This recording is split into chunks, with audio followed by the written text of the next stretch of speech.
Julian, you have seen these thousands and thousands of documents. What most surprised you? Is there a story or stories, a category that has most disturbed you? Well, it's the big picture of the war, that nearly all the deaths are in incidences that kill just one or two people. A little girl on the street who would, in a yellow dress, who would frequently go to collect candy and so on from US troops. One day a tank goes past, and for an inexplicable reason a shooter comes out of the US tank and blows her away. There are just so many of these incidences. I spoke before about checkpoint killings.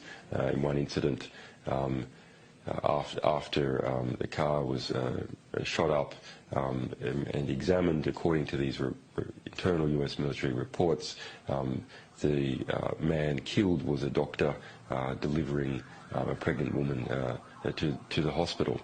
We see a very interesting example of a town of 40,000 on the Syrian border, whose population went from 40,000 to 2,000 over a year or so.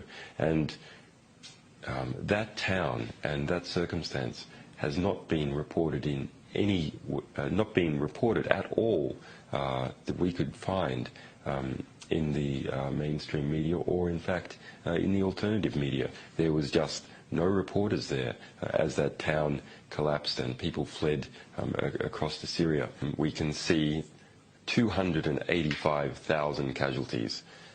That's added up report by report.